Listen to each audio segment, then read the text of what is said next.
Con el sistema semáforo podremos reactivar nuestra economía y seguir cuidándonos en la nueva normalidad. Conoce cómo funciona cada etapa. Cuando el semáforo de tu estado esté en color rojo, solo las actividades esenciales como la producción y venta de alimentos pueden trabajar con las medidas de prevención necesarias como la sana distancia y la sanitización. En naranja, se suman actividades no esenciales como hoteles y cines, pero solo a la mitad de su capacidad y siguiendo las medidas de prevención. Además, podremos acudir a los parques cuidando el 30% de capacidad. Si está en amarillo, las actividades no esenciales como restaurantes, hoteles y plazas podrán estar a un 60% de capacidad con las medidas de prevención.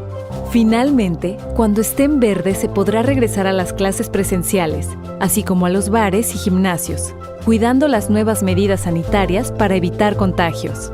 Para mayor información visita coronavirus.gov.mx. Juntos saldremos adelante. Gobierno de México.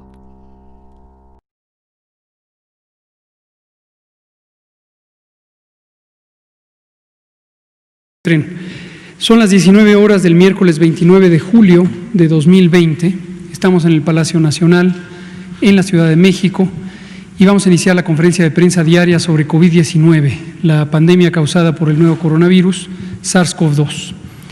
Hoy vamos a tener el informe técnico diario que presentará el doctor José Luis Salomía, y desde luego hoy tendremos el honor de que nos acompañe una persona muy especial, que es nada menos que el secretario de Salud, nuestro jefe, mi maestro, y lo prometido es deuda, nos va a hablar de la inmunopatología de COVID-19, una actualización después de la conferencia magistral que nos dio hace algunas semanas, y también sobre vacunas, la situación que guarda el desarrollo de vacunas. Muchas gracias, doctor, por acompañarnos. Entonces le pido al doctor Salomía si presenta de manera sintética el informe técnico, luego el doctor, y abrimos algunas preguntas. Con su permiso, señor secretario, señor subsecretario. Conferencia vespertina número 152. Muy buenas tardes con todos los que están aquí presentes y todas las personas también que nos ven desde sus casas. Actualicemos el escenario nacional, que es la siguiente diapositiva. Ahora tenemos distribuidas en estas barras más de 950,000 personas, que hasta el momento son las que han sido clasificadas como casos sospechosos de COVID-19. De ellas, 455,087 ya cambiaron la clasificación, son 408,449, cambiaron ya la clasificación de sospechosos a confirmados y son los que hasta el momento han dado positivo a la prueba de SARS-CoV-2.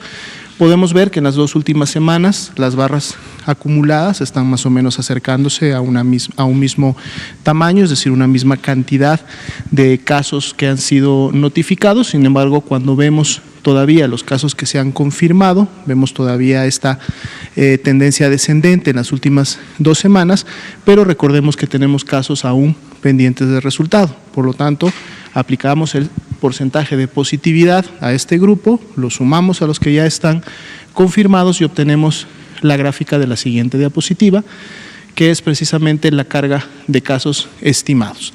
Todavía vemos la tendencia descendente en las últimas 2 semanas, es una tendencia leve, ligera, con un menos 3% para el comparativo de la semana 28 a la 29. Vean que el porcentaje de casos activos se ha mantenido, 11%, 48,550 son las personas que han iniciado con signos y síntomas en los últimos 14 días, por lo tanto representan la epidemia activa en México. Las personas que están recuperándose continúan siendo lo esperado, un ascenso de más 14% en las últimas 2 semanas del gráfico y mantienen también esta tendencia comparativa o similar a la de los casos estimados. Las defunciones continúan con la tendencia descendente de las últimas 2 semanas, siendo el comparativo para el día de hoy de menos 44%. Veamos la siguiente diapositiva. La ocupación de camas general, 47%, es la misma ocupación que el día de ayer, no hemos tenido variaciones. Son también los mismos estados los que se encuentran con la mayor ocupación a nivel nacional: Nuevo León, Tabasco, Nayarit y Coahuila. y los demás estados teniendo una buena disponibilidad, que en total para todo el país suman 16.065 camas disponibles todavía de este tipo. Veamos ahora la ocupación de camas con ventilador, que son precisamente para los pacientes críticos. Aquí sí todos los estados tienen al menos 30% o más de disponibilidad, lo cual permite todavía hacer frente a la necesidad de estos casos, de estos pacientes que en su momento requieren este nivel de atención, ya que la disponibilidad de estas camas a nivel nacional es de 6.145. Vamos a ver ahora cómo se está comportando la epidemia en otros 3 estados de la República. Vamos a empezar con el estado de Guanajuato.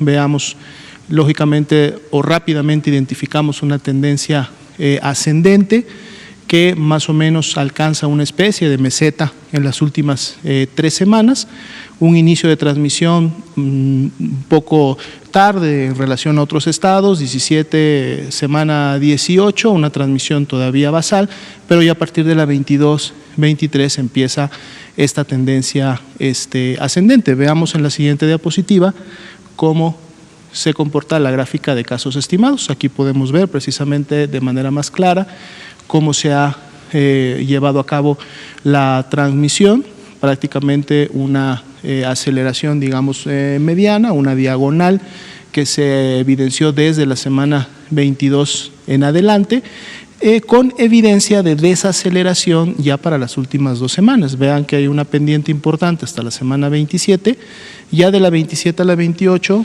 esa pendiente baja, se hace mucho más horizontal, lo que habla de una desaceleración, y veamos que en la última semana de la 28 a la 29 tenemos una meseta en donde inclusive no hay un porcentaje de cambio. Entonces esto habla de una desaceleración en la medida que las acciones de distanciamiento social y de prevención continúen, a lo mejor esta meseta pueda entonces convertirse en el inicio del descenso de la curva de Guanajuato. Vamos a ver eso en siguientes días.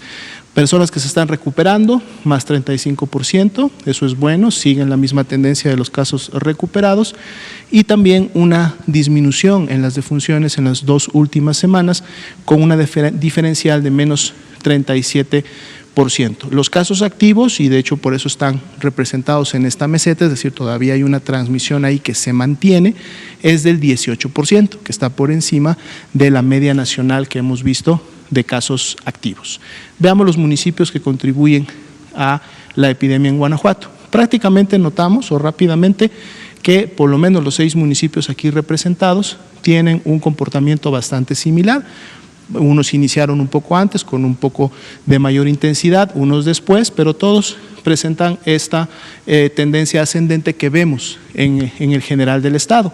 Lógicamente se destaca León desde un principio, teniendo la mayor intensidad, aunque León es el que ha contribuido desde la semana 28 y más en la 29 con un descenso importante.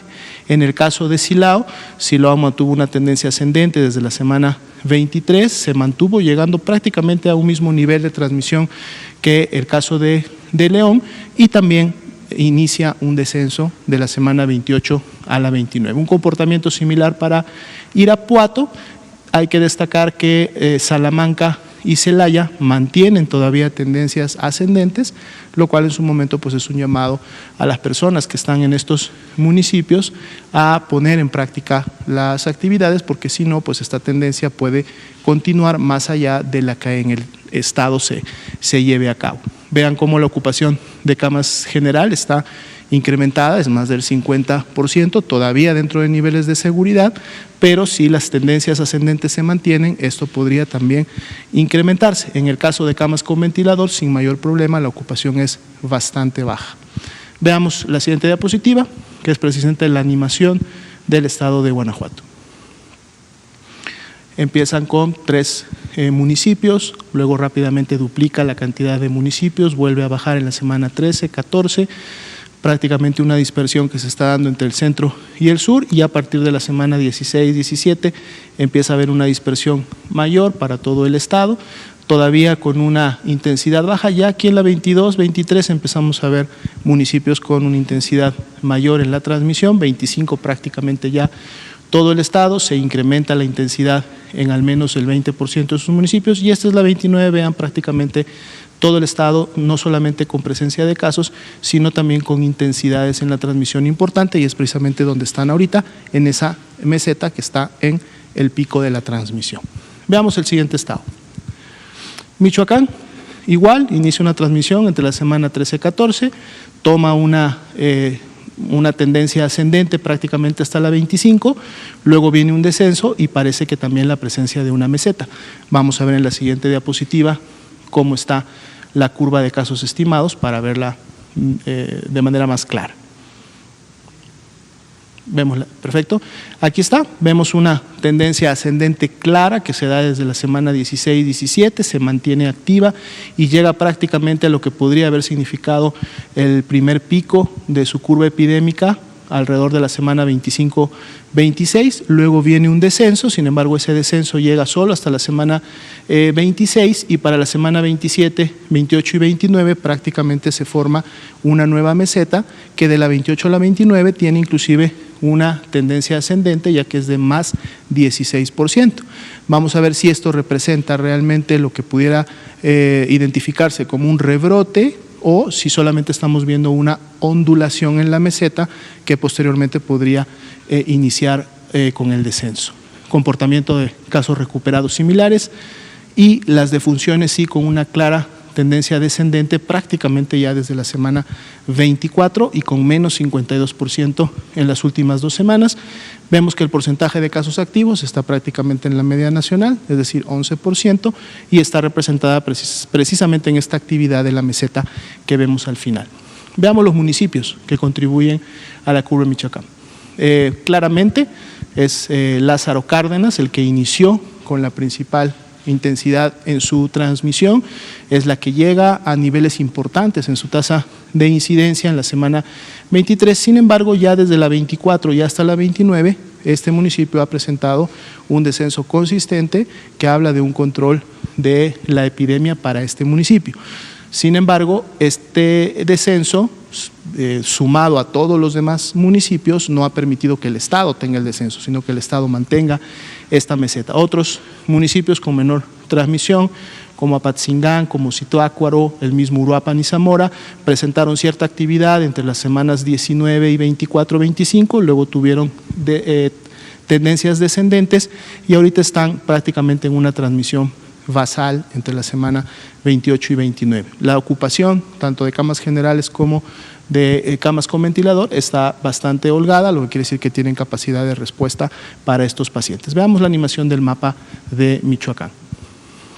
Semana 10, todavía no hay casos, en la semana 11 inicia precisamente en Morelia, a medida que van transcurriendo las semanas se ve un poco de dispersión, no muy generalizada, es casi el 30% solo los municipios donde empieza a haber transmisión, se mantiene así hasta la semana 19, semana 20, ya en la 21 empezamos a ver lógicamente una mayor dispersión, ya casi del 60% de los municipios, además que se incrementa la intensidad de transmisión en varios de ellos, 28 y semana 29, prácticamente el 70% de los municipios en este momento con una carga importante de transmisión. Veamos el último estado. Querétaro. Querétaro, una transmisión muy basal desde que inicia en la semana 10-11, mantiene una epidemia controlada prácticamente hasta la semana 17, en la 18 tiene un ascenso hasta la semana 20 y luego se presenta una meseta bastante larga, prolongada hasta la semana 26, en donde vemos nuevamente un incremento. Vamos a ver la curva de casos estimados, aquí está más claramente, ¿no? Parecía que en la semana 20 podría haberse alcanzado un primer pico, sin embargo más bien pareciera un control en la transmisión, en la epidemia, generando más bien una meseta prolongada hasta la semana 26, pero luego en la semana 27 y 28 un incremento y una pequeña reducción en la última semana. Vamos a ver si esto es solo una ondulación en la presentación o pudiera representar ya el inicio del descenso de la epidemia en Querétaro. Por eso este menos 14%. Las defunciones también con una tendencia descendente clara, al menos desde la semana 25 y con un menos 25%. 11% de los casos activos estarían dentro de la media nacional. Veamos los municipios que contribuyen. También destaca el municipio de Querétaro, inicia casi en conjunto con los demás municipios un incremento en su transmisión entre la semana 18 y 19, pero se despega de los demás municipios, mantiene una transmisión más elevada. Su pico es más reciente, en la semana 28, semana 29 todavía puede moverse, lo cual mantiene una tendencia hacia arriba. Los demás municipios, Corregidora, San Juan del Río, El Marqués, Tequisquiapan y Cadereyta de Montes, prácticamente con una tendencia similar, con un poco más, un poco menos de intensidad, y son los que prácticamente han conformado esa meseta que vemos en el total del estado. La ocupación todavía muy baja, con mucha capacidad hospitalaria para atención.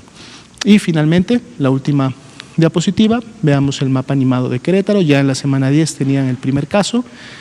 La semana 11 empieza una transmisión que se mantiene prácticamente cercanos al municipio capital y sobre todo en el sur de la entidad. Ya luego empieza a dispersarse al centro, empieza a dispersarse al norte. Ya para la semana 19 incrementa la intensidad, incrementa la cantidad de municipios. Vean, ya en la 21 prácticamente se había registrado transmisión en la gran mayoría de los municipios de la entidad, 26, 27 en la 28 y finalmente la 29, prácticamente el 80% de los municipios con la transmisión activa. Sería la información para esta noche. Gracias, doctora Lumía. Le pedimos amablemente entonces al secretario de Salud, doctor Jorge Alcocer, si nos comparte eso. Saludo a todos ustedes con mucho gusto. Muchas gracias, doctor Hugo López-Gatell, por invitarme a este diálogo permanente con los asiduos asistentes a esta conferencia, que es la número 152. Le pido amablemente al operador, antes conocido como Cácaro, me advierta al llegar al minuto 13 de mi exposición. Sí, por favor. La siguiente, por favor. La pandemia, como sabemos todos, ha afectado a más de 16 millones de humanos y estaremos de acuerdo todos en que aún es enigmática esta epidemia, no hay tratamiento específico, no se puede eliminar el virus, las reinfecciones son inevitables y cíclicas. Es inédito el interés por saber cómo ayudar a nuestro maravilloso sistema inmunológico, a nuestras defensas, porque eso es lo que necesitamos en la lucha contra este conspicuo virus, el SARS-CoV-2. La población, en forma también inédita, ha volteado a ver a los científicos, voltea siempre a sus gentes creyentes, pero ahora a los científicos, y les pregunta mucho, ¿cuándo estará lista la vacuna? ¿Cuánto durará la protección? ¿Qué tipo de respuesta inmune se logrará, pasajera, permanente? ¿Anticuerpos bloqueadores o células citotóxicas destructoras del virus? ¿Será segura? Muchas otras preguntas. Y la siguiente, pueden ver en esta lámina el avance de la investigación biomédica. Es evidente. Por ejemplo, si buscamos en PubMed, que es una biblioteca científica de información de publicaciones, con la palabra COVID, el 30 de abril había 5,341 trabajos científicos, ahora rebasan las 35,000. Y en este semestre lo muestran esta cifra, de los cuales alrededor del 10-15% se relacionan con el tema de las vacunas, que es una de las inquietudes que hoy vamos a proponer para seguir estudiándolo. Pero bien, para conocer el objetivo de la elaboración de la vacuna, tenemos que considerar que, como en muchas obras, los actores principales son los que nos van a decir de qué se trata. Y tenemos el primer actor, tenemos 3 actores en esta lucha para obtener la vacuna. Uno es el malo, el actor malo, el virus, donde, como ustedes pueden ver, lo conocen muy bien, está armado de espículas o espinas que son la llave de entrada. Habíamos señalado hace unos días, hace unos meses, que para entrar en el sistema inmune se necesita especificidad, se necesita una llave de entrada y una puerta, si no, pueden matar a la célula pero no entran. Y aquí el virus quiere entrar, quiere utilizar a la célula. para abrir esa puerta de entrada a la célula humana, que es en particular, no en la única, el neumocito, la célula del pulmón, y con su ácido ribonucleico, el RNA, elemento central de su ingeniería, además de diferentes proteínas de la membrana. Todo esto son los puntos de acción que posteriormente veremos con el segundo actor. Este segundo autor, pues es la célula pulmonar, es el sistema inmune. La célula pulmonar es el blanco predilecto del ataque de este patógeno. Recibe a la espiga por la cerradura, ya habíamos dicho cuál es la llave, y la cerradura, curiosamente, es una enzima, la ECA2, que se encarga de la presión de las arterias, de la presión vascular. La estrategia, así, como si fuera militar, del virus es protegerse, entrar a la célula, no destruirla, entrar, protegerse dentro de bolsas de una serie de protecciones propias de la célula y desde luego llamadas vacuolas y llegar entonces por asalto a tomar la fábrica, el sitio de producción de proteínas, de ensamblaje de moléculas como el RNA, de viriones y desde luego, como ustedes pueden ver en esta imagen, en la siguiente por favor, está la toma de esa fábrica que aquí está representada por el aparato de Golgi, sigue una secuencia, se producen más viriones y se replican. Hay un complejo muy lleno de proteínas, muy lleno de mecanismos que no tiene caso por ahora mencionar, se vuelve a proteger y sale protegida y así millones de viriones se pueden producir en un día cuando el virus está actuando. Esto desde luego en 24 horas es importante considerar y el actor continuo de este sistema, de estas células, de este equipo del ser humano es el batallón de células llamadas linfocitos. No todos son linfocitos, son nuestras defensas que encargan de reconocer lo extraño.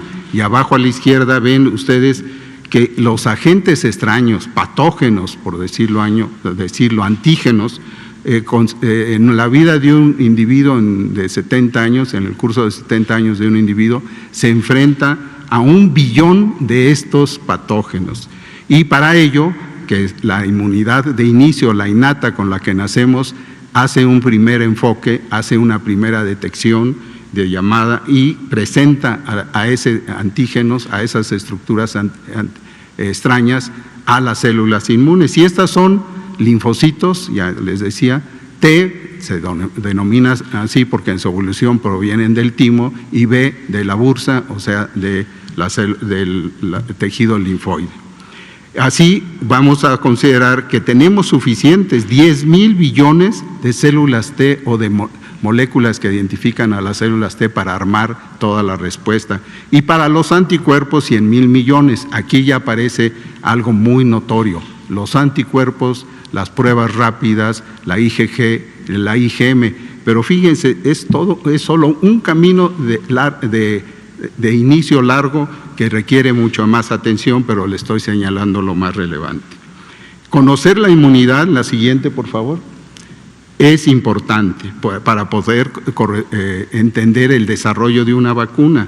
Está muy lejos de solo ubicarse en esos productos, en los anticuerpos, en la pequeña luz que vemos con la detección de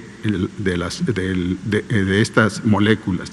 Las respuestas de las células T, estas que señalo aquí, que aquí en la anterior se pueden ver también aquí, células CD4, CD8 de ayuda y de mucha acción fisiológica, estas se encuentran en los individuos que son convalecientes de la infección por virus, un 70% y hasta un 100% de los linfocitos T tienen especificidad para el COVID-19, para este tipo de coronavirus. Y estas respuestas se dirigen no solo a la proteína S, a la que vimos, sino para todas las estructuras. Dicha reactividad hay que mencionar que puede darse en forma cruzada con otros coronavirus, pero es parte de la investigación en camino. ¿Cuál es el tercer actor? pues le digo yo que es el enmascarado, no de plata, pero bueno. Estos son los llamados esfuerzos internacionales para aceleramiento, para el desarrollo, para la producción, para la distribución, para todo ese camino justa, subrayo, de la vacuna contra el SARS-CoV-2. Y aquí presento las importantes, las que tienen acceso en nuestro país. CEPI, que es la Coalición para las Innovaciones de Preparación para las Epidemias, una alianza global de vacunas e inmunización y la Organización Mundial de la Salud. La siguiente, por favor. Después del reparto, pues ya vamos a entrar en la trama. ¿De qué se trata bajo este marco? Pues vivimos en una nueva era en el desarrollo de vacunas. El desarrollo tradicional de ellas es un proceso largo que en general tarda hasta 5 o 6 años y requiere muchas acciones para producir una vacuna y su autorización. Segundo punto importante de nuestra vida es desarrollar una vacuna, pero en el contexto epidémico, lo cual requiere un paradigma nuevo con un inicio rápido, con muchos pasos ejecutados en paralelo, no como en lo clásico. Se termina la fase 1, luego sigue la fase 2, la fase 3, no, muchas de estas se ensamblan para la producción que a gran escala requerimos y que suele ser en estos días planteado para un año cuando menos. Las fases en la siguiente, por favor. Aquí les presento esto que he señalado, son las fases 1, 2 y 3, y recalco en este camino, que varía en meses y ahora se reduce. Hay que preguntarnos desde la primera fase la seguridad, el metabolismo, efectos secundarios y desde luego si funciona bien ya en la fase 2 y por lo tanto también el mayor beneficio que se encuentre y no el riesgo es lo que debe hacer que uno pueda pasar a la fase 3 donde hay algunas vacunas como veremos. ¿Cuántas dosis se requerirán? No sabemos mientras no tengamos ya productos directos. ¿Cuál es el escenario día a día? En la siguiente, por favor. Esto es muy cambiante, como ustedes saben. Están en prueba actualmente 28 tipos de vacuna en fase clínica y más de 141 en fase preclínica. Como ustedes pueden ver, el tipo de vacuna, no se fijen ahora, lo voy a detallar más adelante, pero están en la fase clínica más avanzada las del Instituto de Productos Biológicos de Wuhan y de la empresa Sinopharm y la de Beijing y de la Universidad de Oxford AstraZeneca y en tercer, por iniciar, todavía está en estos días, la inicio en Moderna. Hay otras prometedoras, CanSino Biológica y otras que están hacia abajo, pero están apenas en inicio de la fase 1 y la fase 2. En las siguientes 4 láminas les voy a presentar como ejemplo, la siguiente por favor, en esta primero, los tipos, estas bases, bajo las bases técnicas que les he mencionado, los tipos de vacuna y cómo van. La primera, a partir de la estructura esa que vimos en el dibujo del SARS-CoV-2, tomamos el virus, lo debilitamos por calor, formaldehído, etcétera, y utilizamos a través de su código genético de células animales, en células animales o en humanas, hasta que es incapaz de causar la enfermedad, y con eso se hacen las pruebas y como ustedes verán, el seguimiento es en todo igual. Células presentadoras de antígeno que reconocen y mandan a las células T o a las B o en colaboración a producción, generación de anticuerpos, sensibilización de células T y una respuesta inmune efectiva. Hay otras que desde mi punto de vista son las de mayor éxito, planteamiento general desde el punto de vista técnico, que son las recombinantes, donde se utiliza un virus que se replica. Este virus se conoce, se maneja porque son de hace muchos años, el sarampión o adenovirus son los que se utilizan para que no sean unos y otros no replicantes. Esos virus ya conocidos nos dan una fuerte respuesta inmune y pueden inducir una inmunidad duradera, estimada esta tanto en las células B, producción de anticuerpos, como en las células T. Y de ejemplo de ellos, en el mismo camino, está la vacuna de la Universidad de Oxford AstraZeneca y la de CanSino Biological, que también son de esta línea. Trabajar con el DNA o con el RNA, o sea, con los ácidos nucleicos, es relativamente, todo es complicado, pero es relativamente rápido, es relativamente sacar el producto antes. Sin embargo, los resultados son inciertos, erráticos. Son pocas las vacunas que se pueden considerar como útiles a través de esta metodología. Se modifica el gen que codifica la espina del virus y esta es la que se inyecta, y esto es lo que representa la base central de Moderna, del consorcio Genexin. Y el camino, como ustedes pueden ver, está igual, nada más que se usan diferentes proteínas virales clasificadas. En la siguiente, por favor, que es la última de los ejemplos, las vacunas basadas en proteínas. Desde luego, se aplica en proteínas que se tienen que prefabricar. Con la biotecnología ahora no es tan complicado, pero sí es necesario conocerlo para que la respuesta inmune sea fuerte, y aquí hay varias, pero LongCom es la más avanzada. Se toman las proteínas de diferentes ámbitos, se estimulan los linfocitos, se generan anticuerpos y está lista la prueba para la respuesta inmune. En la siguiente, por favor, tenemos a lo que señalé como emboscado, porque todavía no sabemos. Esto está representado aquí el ejemplo en la Coalición para Innovaciones en Preparación para las Epidemias. Resalto algunos puntos relevantes. Los precios unitarios de COVAX, que es la que maneja CEPI, está en general, y así es en otras, de 7 a 10 dólares la producción de una, es lo que cuesta, pero ya en la distribución de las dosis varía inclusive el precio, dependiendo de cómo se clasifica al receptor, cómo se clasifican a los que van a tener esta necesidad de pagar, de acordar por país de acuerdo a su economía.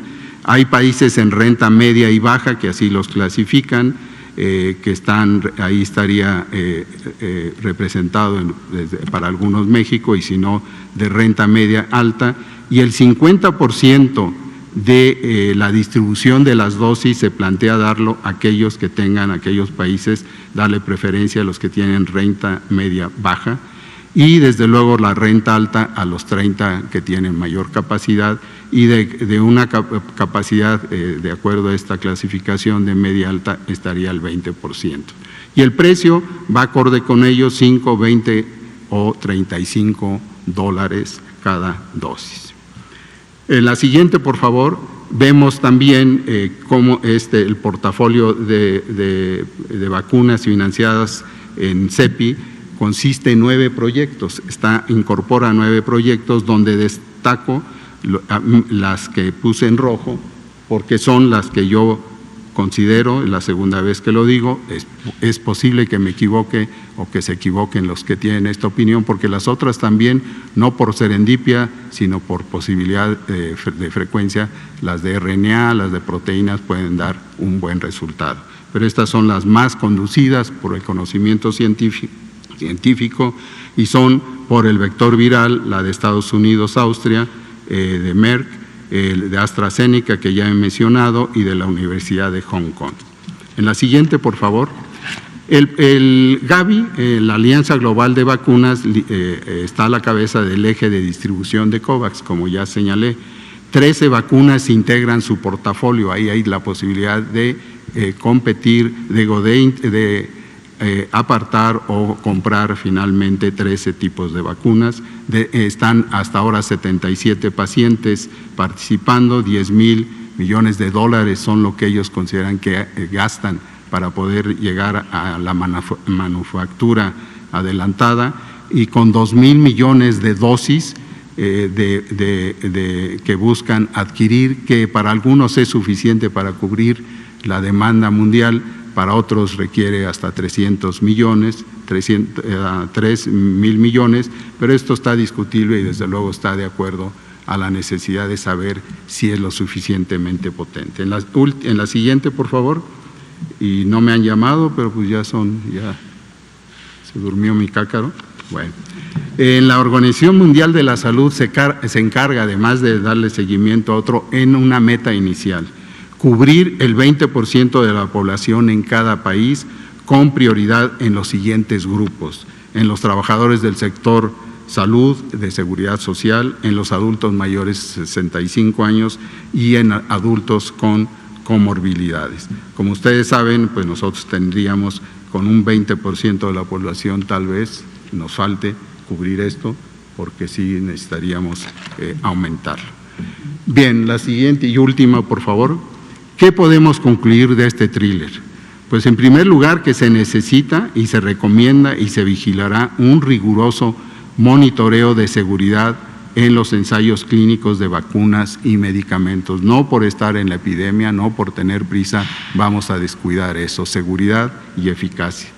Se desconoce la duración potencial de la inmunidad de la futura vacuna y si una dosis conferirá inmunidad, pues no tenemos ninguna prueba de ello, pero hay que estar advertidos. Y en esa segunda dosis o la necesidad de, pues ya también los consorcios están haciendo sus regulaciones. Y finalmente, la vacuna deberá distribuirse de manera equitativa a todos los países y a todas las comunidades, especialmente a los más vulnerables. Y esto está de acuerdo a la propuesta de resolución para asegurar el acceso global a los medicamentos, vacunas y equipo médico necesarios para enfrentar la epidemia y que hiciera el señor presidente Andrés Manuel López Obrador, tanto en el Grupo 20 como en el seguimiento en la Organización de Naciones Unidas. Muchas gracias, les agradezco su atención. Muchas gracias, doctor, por esta explicación amplia y detallada de los conceptos y de las realidades que enfrenta México y el mundo en el desarrollo de vacunas y en su potencial adquisición. Vamos a empezar con Carlos Guzmán, la ronda de preguntas, y Araceli Anday, después usted, y nos vamos luego por este lado. ¿Qué tal, doctores? Buenas noches, Carlos Guzmán de ABA Noticias. Dos preguntas. La primera, para usted, doctor Gatell, doctor Alcocer, platicábamos el día de ayer allá afuera, en lo que denominamos nosotros chacaleo, allá en la entrada aquí de Palacio Nacional. Nos hablaba que el día de hoy nos podría dar algunos datos sobre esta posible compra que se podría hacer también hablando de a futuro, de la posible vacuna que encargaría el secretario de Relaciones Exteriores, Marcelo Ebrard. Si nos puede hablar un poco de detalles, qué es lo que se tiene, qué es lo que se ha pedido en esta carta que ya se entregó por parte de Cancillería a este respecto. Y para el doctor Gatell, la semana pasada quedó pendiente, si nos podría dar su punto de vista de esta app que se desarrolla para los pacientes COVID. Obviamente, si nos puede mencionar su punto de vista, por favor. Muchísimas gracias. Muchas gracias. Doctor. Sí, muchas gracias. Efectivamente, el camino ya está planteado por México, al igual que otros países, y les recuerdo el más emblemático, como es Inglaterra. Ellos tienen su propia vacuna, que señalo yo que es una de las que tiene más probabilidades de llegar, no primero, pero sí con calidad y con la potencia necesaria, pero ellos mismos han puesto sus dados o sus aportaciones para otras dos, para una de Holanda y otra de otro país europeo. Esto nos muestra que en México tenemos que entrar a una de estas, de las dos, que tiene 9 vacunas o inclusive más, en tanto en lo que he señalado. Hay acercamiento con ambas. En la de COVAX es a través, como ustedes saben, también fortalecida por la Organización Panamericana de la Salud, vigilada y desde luego promovida en su momento como parte de lo que ha dedicado muchos años, que son las vacunas. En esto no ha habido más que acercamientos y propuestas. En su momento va a ser necesario tener una cuota de participación, una cuota económica, pero todavía esto no se desarrolla, no se logra, pero ese es el camino que seguimos y por normatividad y por claridad de todo lo que se requiere en esta fase, está participando la Secretaría de Relaciones Exteriores, pero ya estamos nosotros asociados a este análisis, a este grupo de trabajo, la Secretaría de Salud, también Birmex, que aprovecho y ya lo saben, se está reestructurando para hacer precisamente lo que se requiere en estos y en otros casos, porque finalmente las vacunas son un bien de la nación y tenemos que cumplir con ello. Entonces, esto cambia muy rápido y la evolución se va a ir dando en el momento que se llame a la participación de los 70, 80 integrantes de alguna de estas dos consorcios, para empezar. No directamente ahí, sí hay voces que lo señalé, que no alcanza con la propuesta inicial, pero depende de si se requiere. Si hay una vacuna que con una sola aplicación mantiene adecuadamente la inmunidad, como lo hay para la mayor parte de las vacunas y de los tratamientos, pues adelante. Si requiere un refuerzo, pues requiere otro número y eso es lo que se tiene que ir dilucidando a la par de la investigación.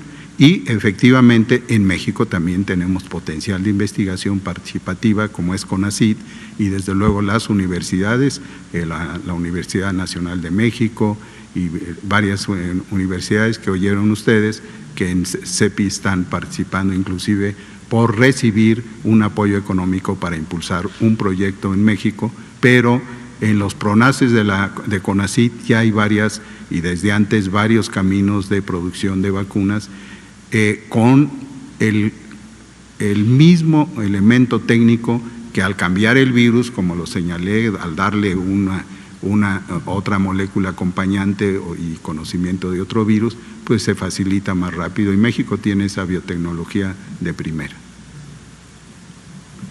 Sobre la aplicación móvil, desde hace varios meses, lo recordarán seguramente, presentamos una aplicación móvil COVID MX, una aplicación para teléfonos móviles creada por el gobierno mexicano que no tuvo un costo relevante, se hizo con los propios funcionarios servidores que trabajan en la Unidad de Política Digital Nacional del Gobierno de México, adscritos aquí a la Oficina de Presidencia. Emiliano Calderón el ingeniero Emiliano Calderón es su líder. Y esta ha sido de gran utilidad. Periódicamente el doctor Ricardo Cortés nos informa sobre su uso porque nos ha permitido intercambiar con la población respuestas a preguntas que son básicas de todos los días. Se lo recordamos a la población: si usted presenta síntomas de COVID, fiebre, tos, dolor de garganta, dolor de cabeza, malestar general, debilidad, quizá diarrea, entre otros, tiene la inquietud de si tiene o no COVID, y si usted tuviera instalada o algún familiar suyo, en caso de que usted no esté enfocado en el ambiente tecnológico, la aplicación COVID MX, podría ahí tener muchas respuestas, incluido dónde me puedo atender. Ahí va a poder ver un mapa de cuáles son los hospitales de su localidad que están disponibles o están designados para hacer COVID. En esta aplicación se han ido agregando otras funcionalidades y se trabaja en este momento en agregar un componente tecnológico de rastreo de contactos. Esto lo que va a permitir es que de manera voluntaria y por supuesto controlada las personas decidan si quieren incorporar un mecanismo en el que puedan ser identificadas o solicitar a sus conocidos y conocidas el ser potencialmente identificadas como contactos. Esto desde luego garantizando absolutamente el cuidado de los datos personales, la confidencialidad y utilizándose solamente para propósitos de una identificación temprana de personas que pudieran ser contactos de alguien con COVID. Muchas gracias, Carlos. Araceli Aranday, de Canal 11, por favor. Gracias.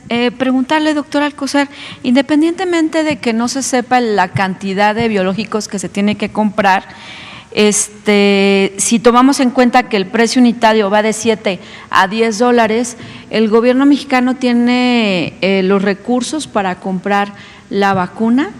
Y preguntarle también si se han estudiado los efectos secundarios de estos proyectos clínicos que nos comparte.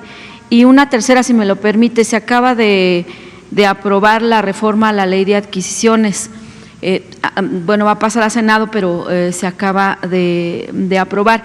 En este tenor, ¿cuáles serían los medicamentos que México podría comprar en el extranjero a corto plazo? Gracias. Sí, en relación a la primera pregunta, en el Gobierno de México no hablamos de limitaciones del presupuesto. Es inversión, la salud, las vacunas, y se hará todo lo necesario para cubrir, pues desde el principio del anticipo, por llamarlo así, como en el seguimiento y la compra de lo que sea necesario. No se ha precisado para nuestro país cuál sería el estimativo del costo. Yo solo, o Secretaría de Relaciones Exteriores, consideramos que estaríamos en el precio medio, como ya lo señaló, y pues en eso vamos.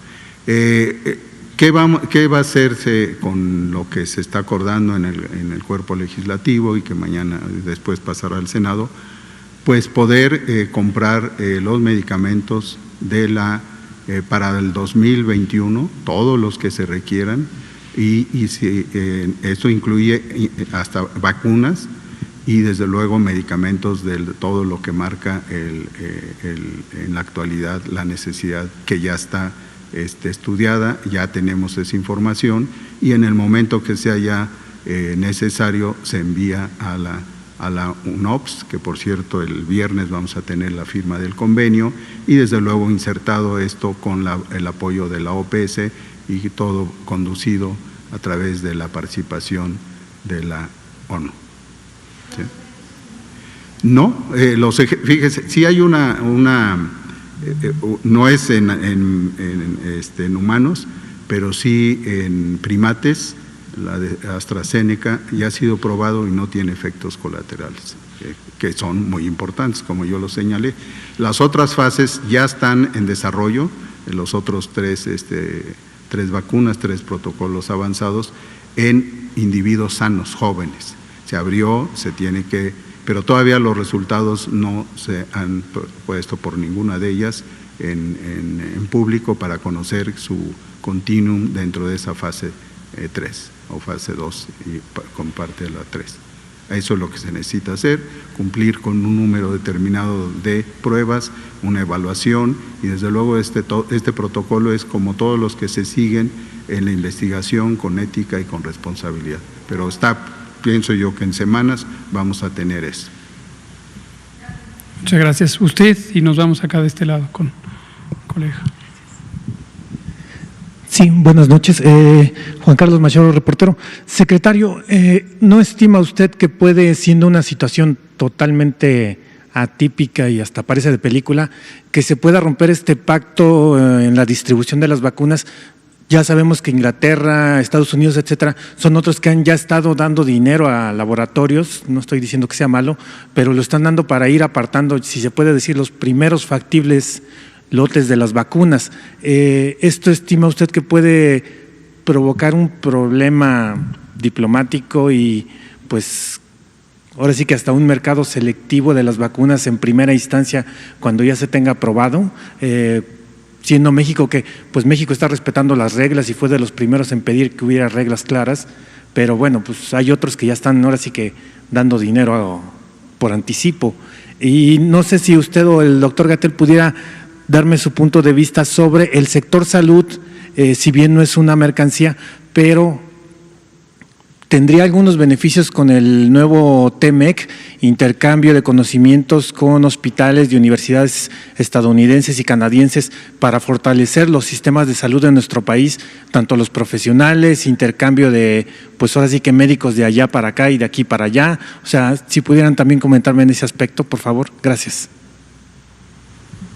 Pues de manera genérica, gracias doctor, de manera genérica, el marco de colaboración internacional de México para el tema de salud o los temas de salud es muy amplio. México tiene una larga tradición de colaboración en materia científica, tecnológica, de generación de conocimiento, de formación de profesionales por muchos años, más de 50 o 60 años. El Consejo Nacional de Ciencia y Tecnología, CONACYT, ha sido una piedra angular de esta cooperación en su programa de becas al extranjero para estudios de posgrado, en el cual muchos fuimos beneficiarios de ese importantísimo programa, también en el enlace con grupos de investigación y la comunidad científica de México, orientada a temas de biomedicina y de salud, de ciencias de la salud, tiene un muy enriquecedor marco de intercambio global. El TEMEC, hasta donde llega mi conocimiento, no necesariamente aporta una pieza adicional en la que se haya pactado elementos que faciliten de manera específica estos intercambios, ya de por sí muy productivos. Entonces, desde luego seguirá, como también anunció el doctor Alcocer hace algunas semanas en el Pulso de la Salud y detalló el doctor Sbarch, tenemos un programa nuevo de formación de los profesionales humanos, particularmente en el área de especialización médica, que es un programa nuevo en el que se va a duplicar el número de residentes o de estudiantes de posgrado de especialidades médicas. Habitualmente hay un cupo máximo de 10,000 para la formación en México, y conscientes de que tenemos un déficit muy importante de formación de especialistas, cosa que el propio COVID nos ha corroborado, ya lo sabíamos, pero lo ha corroborado. Entonces, el doctor Alcocer ha instruido que se acelere el paso para tener esta ampliación de la formación de especialistas, y en ello se han echado a manos nuevamente del CONACYT. Hemos tenido el apoyo también de la Secretaría de Educación Pública, de la Secretaría de Relaciones Exteriores, para explorar cuáles son las oportunidades también para mandar a becarias y becarios mexicanos a formarse con la expectativa de que después retornen y contribuyan a enriquecer la capacidad del sistema de salud.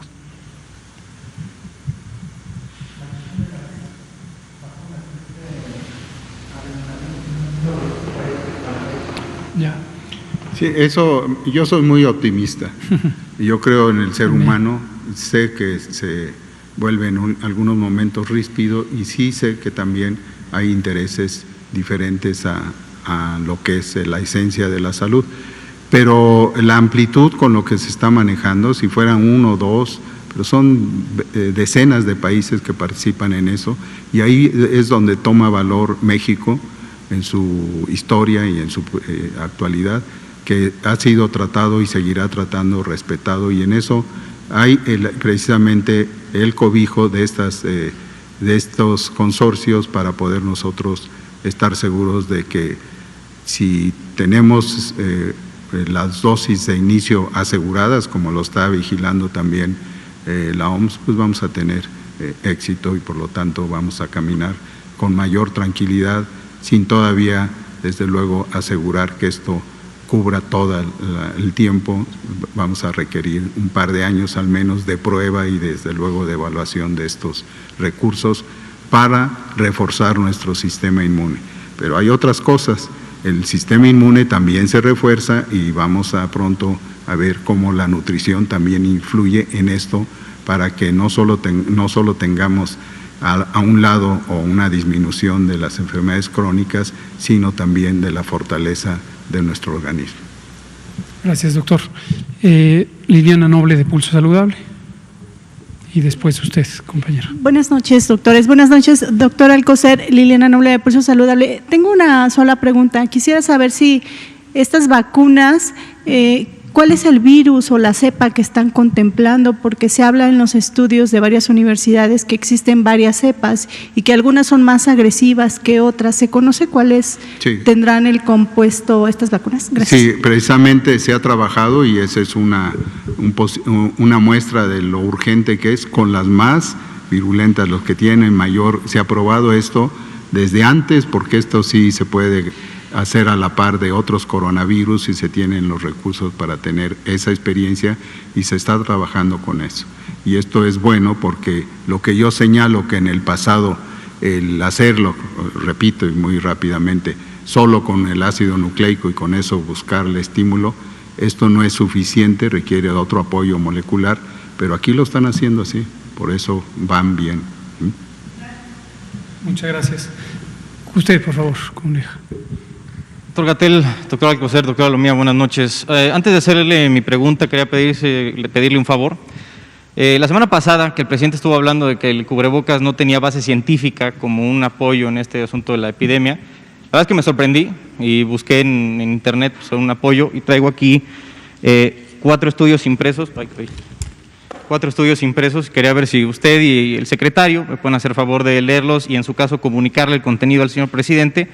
Y el favor no es para mí, o sea, el favor realmente es para los mexicanos, porque pues, creo que ya tenemos suficientes toneladas de papel escrito con el único propósito de explicar que el cubrebocas sí sirve para algo. Entonces me gustaría entregarle este... Pues, no se preocupe, ahorita páseselo a los bueno, compañeros. Dáselo. Y si no, imprima. Generalmente ya están en electrónico estos... Bueno, pero parece que no le están llegando al presidente esas cosas. Ahora, mi pregunta es la siguiente. Algunos países que tienen indicadores de desarrollo humano más bajos que México, parece que están teniendo resultados mejores. Ejemplo pongo India, tiene una población 10 veces mayor a la nuestra y tiene 10,000 muertos menos. ¿Cómo es esto posible? Dado pues, que parece ser que nosotros, en teoría, deberíamos tener una capacidad de manejo de este tipo de emergencias mucho mayor que países como India. Muchas gracias. Muchas gracias. Perdón, no recuerdo, ¿de qué medio dijo usted que es? El Heraldo de México. El Heraldo de México. Es que me llama la atención, es la primera vez que viene, ¿verdad? Compré como trae cubrebocas N95, no lo reconocía. Estos temas casi todas las tardes los tratamos. Entonces, como llevamos 152 sesiones, con mucho gusto le voy a responder algunas inquietudes. Que sea tan amable, usted o sus colegas del Heraldo que hubieran venido antes, revisen las 152 o las más cercanas. Específicamente sobre cubrebocas, ayer la compañera que está frente a usted, se agradecen siempre las dudas. Quizás definitivamente usted es parte de la población y los editores del Heraldo de México también lo son y con mucho gusto lo volvemos a comentar. Pero ayer le recomiendo con todo gusto que revise la conferencia de ayer. Liliana Noble de Pulso Saludable aquí presente comentó o preguntó sobre esto. También en el Pulso de la Salud, que es los martes por la mañana, junto con el presidente, es la conferencia matutina que tiene el presidente todas las mañanas, hablamos de esto, porque alguien preguntó sobre el tema del cubrebocas. En síntesis, y sí también le recomiendo no imprimir, hay que tratar de conservar el ambiente, la evidencia científica hoy está muy ampliamente disponible, como acaba de señalar nuestro secretario, hay más de 35,000 artículos de distintos temas que tienen que ver con COVID. Y uno de los temas de interés público en todo el mundo ha sido el tema de los cubrebocas. Le resumo con mucho gusto para usted y para la audiencia, si alguien comparte su inquietud, lo que comentábamos ayer y que hemos comentado en innumerables ocasiones. También le recomiendo coronavirus.gov.mx, es el portal de gobierno donde está los lineamientos técnicos. Busque uno que se llama Guía de Control de Infecciones, que lo coordinó la doctora Aletze de la Torre, ayer estuvo aquí con nosotros también. Ella es una especialista en este tema, control de infecciones, es infectóloga. Y este lineamiento lo revisamos periódicamente conforme surge alguna evidencia científica relevante, ese y todos. Pero en el caso de este, hay indicaciones específicas sobre el uso de cubrebocas, sobre dónde es más útil y sobre el correcto uso, que es algo muy, muy importante. Uno de los elementos que ahí se describe es cuáles son los cubrebocas que pueden tener la eficiencia suficiente en términos de filtrado para potencialmente reducir el riesgo de inoculación o de inspirar las partículas líquidas que contienen los virus provenientes de una persona infecciosa. Por cierto, el que usted trae es un N95. Este generalmente se recomienda solamente para las personas que están en el campo clínico, particularmente los procedimientos que generan aerosoles, como la intubación endotraqueal o las tomas de muestras. El cubrebocas en general, como decíamos ayer, es un aditamento útil para disminuir significativamente la propagación de partículas a partir de la nariz y boca de alguien infectante. Su uso comunitario masivo puede contribuir a disminuir la probabilidad de que una persona con potencial infectante contagie a otras.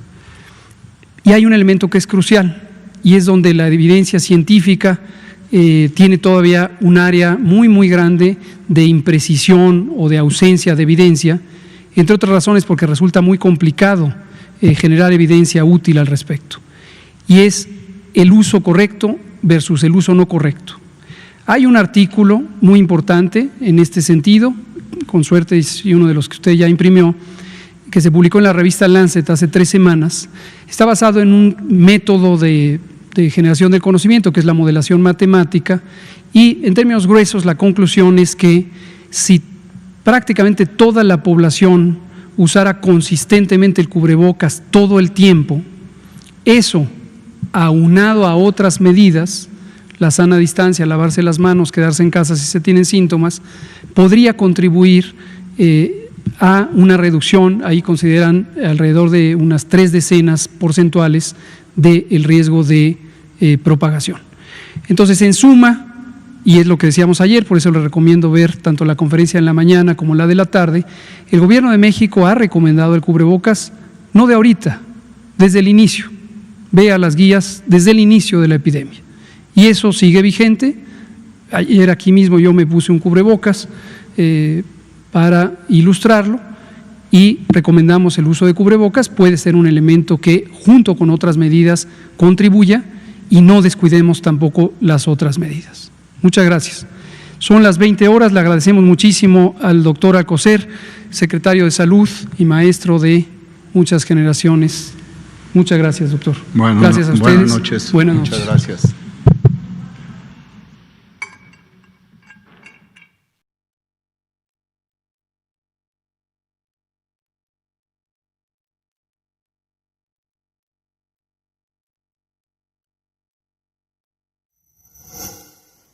Gobierno de México. En diciembre de 2019, China alertó al mundo sobre la presencia de un nuevo virus en la ciudad de Wuhan. La nueva enfermedad, COVID-19, se esparció rápidamente y en marzo de 2020, la Organización Mundial de la Salud declaró la pandemia y con ello la puesta a prueba de los gobiernos y sus sistemas de salud. De acuerdo con el doctor Hugo López-Gatell, subsecretario de Prevención y Promoción de la Salud, frente a esta alarmante situación, el Gobierno de México inició los preparativos desde los primeros días de enero. El binomio fundamental para enfrentar la contingencia sanitaria se definió desde el principio: el Gobierno y el pueblo de México. La confianza del pueblo en su gobierno y la puesta en marcha de una acertada estrategia basada en evidencia científica se convirtieron en una auténtica epopeya que logró, al enfrentar la pandemia, que en México la infraestructura sanitaria no fuera desbordada, un objetivo sustancial que por desgracia no pudieron cumplir algunos de los países más ricos de la Tierra. El primer paso fue fortalecer el resquebrajado sistema de salud. Se incrementaron rápidamente el número de hospitales y de camas hospitalarias. Las unidades de cuidados intensivos pasaron de 3.552 en enero a 10.360 al 10 de julio de 2020. El personal de salud se incrementó en 47.039 personas. Desde el primer momento y en coordinación con las autoridades de salud, las acciones del CONACYT formaron parte del torrente de iniciativas para enfrentar la pandemia. El presidente Andrés Manuel López Obrador dio la instrucción precisa al CONACYT de priorizar la fabricación de ventiladores en México. Con ese fin, hemos coordinado saberes y esfuerzos en ciencia, tecnología e innovación, de integrantes de los centros públicos de investigación, de instituciones de educación superior y de empresas privadas con ética social y vocación solidaria. En medio de la pandemia y las dificultades que impuso la escasez de suministros, emprendimos el proceso de diseño, elaboración de prototipos, difícil obtención de partes y componentes, así como pruebas diversas con altos estándares de seguridad biomédica y calidad de ingeniería. Es un proceso que en condiciones normales se lleva de 3 a 5 años y pudimos concluirlo en tan solo 5 meses. Es el nacimiento de una industria nacional para salvar vidas, una hazaña de la voluntad, del conocimiento y de la cooperación. Tendrían que ser ventiladores mecánicos invasivos, 100% mexicanos, económicos. Ahora podemos producir ventiladores de alta calidad a precios menores que los del mercado. Esta primera remesa no hubiera sido posible sin la participación del equipo del CONACYT, de las instancias de salud y otras del gobierno federal, de instituciones de educación superior y de empresas sin fines de lucro. A todas y todos expresamos reconocimiento. De manera especial, nuestro reconocimiento a la Fuerza Aérea Mexicana, que nos apoyó decididamente con el transporte de piezas. Ejecatl 4T es un ventilador que tendrá patente del Estado mexicano, un equipo médico de altos estándares de seguridad biomédica y calidad de ingeniería, 100% mexicano, diseñado en el Centro de Ingeniería y Desarrollo Industrial CIDESI, Centro Público de Investigación del CONACYT. Posee un microcontrolador capaz de calcular y aplicar la presión necesaria durante los ciclos de ventilación en pacientes, a través de una bolsa autoinflable conocida como Ambubaj. GATSI. Este modelo fue diseñado por especialistas de la empresa Didetec, con transferencia tecnológica y escalamiento con apoyo de CIDESI y del CONACYT. La ventilación mecánica está basada en un sistema de control por microprocesadores que son accionados neumáticamente. La unidad de control que posee este equipo tiene la capacidad de calcular y aplicar las funciones necesarias para impulsar la ventilación mecánica controlada o asistida durante los ciclos de ventilación en pacientes adultos y pediátricos. Ambos modelos fueron probados en pulmones artificiales y sistemas biológicos. Cumplen con especificaciones internacionales. La creación de estos equipos médicos demuestra la capacidad científica y tecnológica del Sistema Estatal Mexicano de Humanidades, Ciencias, Tecnología e Innovación. Los ventiladores Ejecatl 4T y GATSI son prueba contundente de independencia y soberanía científica y tecnológica. Significan el nacimiento de una industria nacional para salvar vidas.